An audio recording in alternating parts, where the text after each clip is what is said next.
What's up, guys? All right, so what I want to do today is I want to explain to you what a warm-up is, how a warm-up would work, and why you want to do one. So first off, let's talk about why you want to do a warm-up. So look, here's the deal.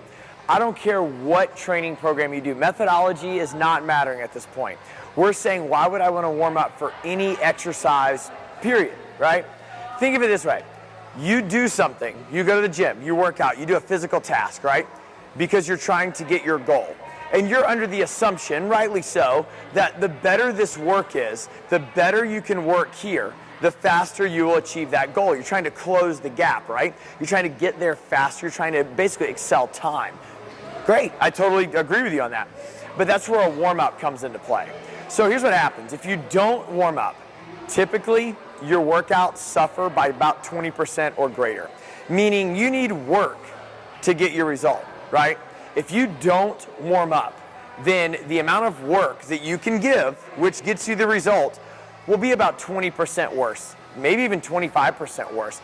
And you're at higher risk for injury and all this kind of stuff. But basically, you just can't perform the thing that gets you your result. You'll be very tired. You'll work out and be very tired, but you're not actually getting work done or productivity. So what does that look like? Okay, so when somebody says, I'm going to warm up, what does that even mean? Like, what are you talking about you're going to warm up? You want to warm up three things: your cardiovascular system, your muscular system, and your neuromuscular system. So if you just say, I'm going to go row for 5 minutes, that's not a real warm up. It did one of the things. It definitely got your heart rate going and it circulated blood. It didn't really tax your musculature that much. It definitely didn't make you think and use your neuromuscular system.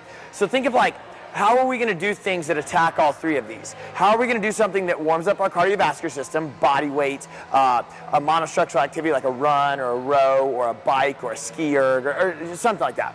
Something to do my musculature. What am I about to work? How am I going to warm up my chest muscles for a bench press? That's going to be on you, I get that. But how are you going to warm those muscles up?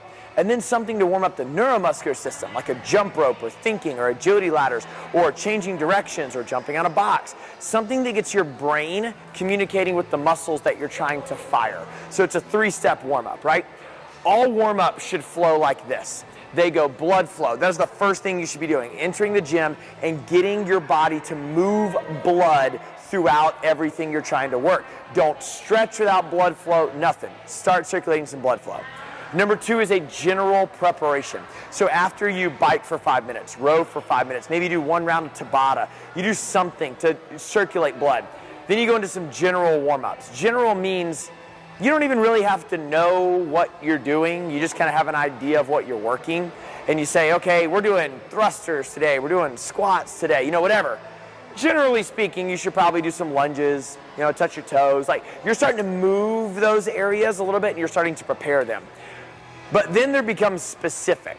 So I'm going to back squat today. Great.